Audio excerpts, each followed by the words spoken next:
এখনও ঘূর্ণিঝড় রিমালের প্রভাব কমেনি সারা দেশে। দক্ষিণ পশ্চিমের বিভিন্ন জেলায় বয়ে যাচ্ছে ঝড়ো হাওয়া, সেই সাথে টানা বৃষ্টিতে বিপর্যস্ত জনজীবন। রিমালের তাণ্ডবে উপকূলীয় এলাকায় অসংখ্য বাড়িঘর ভেঙে পড়েছে, পানিতে প্লাবিত হয়েছে গ্রামের পর গ্রাম। ঘরের ভিতরে ল্যাপটপ সব যা ছিল, খাদ্য খাবার যা ছিল ভিজে গেছে, চাউল বাজার সব ভিজে গেছে। ঘরের ভিতরে এখন বর্তমান কাদা।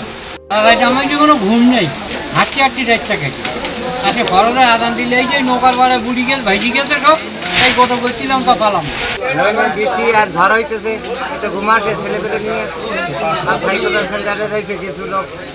আমরা তো রাস্তাঘাটে দৌড়ে যেতে পার, নৌকা তো ঠেকাইতে পারতেছি না বাতাস ঝড়বানি।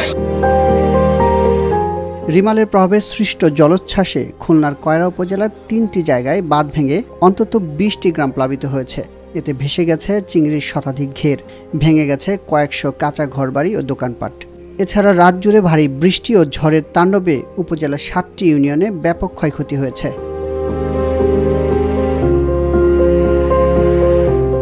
উপকূলীয় অঞ্চলে দুর্ঘটনা এড়াতে ঝুঁকিপূর্ণ এলাকাগুলোতে বিদ্যুৎ সরবরাহ বন্ধ রেখেছে পল্লী বিদ্যুৎ সমিতিগুলো।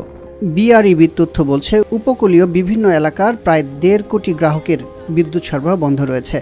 সবচেয়ে বেশি বিদ্যুৎহীন এলাকাগুলোর মধ্যে রয়েছে পটুয়াখালী, বাগেরহাট, ভোলা, পিরোজপুর, সাতক্ষীরা ও ঝালকাঠি জেলা। বরিশাল শহরে জোয়ারের পানি ঢুকে শহরের বিভিন্ন এলাকা প্লাবিত হয়েছে। বিভাগের ৬ জেলায় পানিবন্দী হয়ে পড়েছে কয়েক লাখ মানুষ। জোয়ারের সময় ৬ ফিট পর্যন্ত বৃদ্ধি পেয়ে প্রবাহিত হয়েছে তেঁতুলিয়া, কীর্তনখোলা ও মেঘনা নদীর পানি।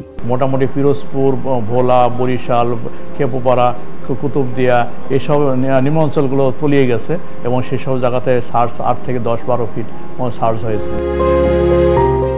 আবহাওয়া অধিদপ্তরের তথ্য অনুযায়ী ঘূর্ণিঝড়ের সর্বোচ্চ বাতাসের গতি রেকর্ড করা হয়েছে পটুয়াখালীর কলাপাড়ায় ঘন্টায় ১১১ কিলোমিটার।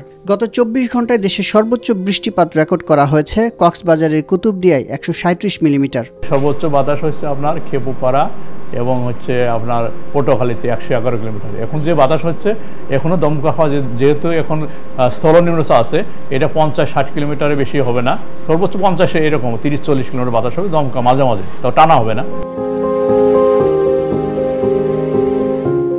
রিমালের প্রভাবে চট্টগ্রামে ভারী বৃষ্টি হয়েছে।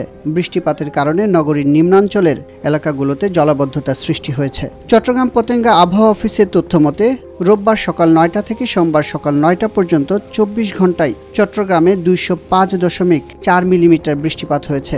এর মধ্যে সোমবার সকাল ৬টা থেকে ৯টা পর্যন্ত ৩ ঘন্টায় বৃষ্টিপাত হয়েছে ১৩২ মিলিমিটার।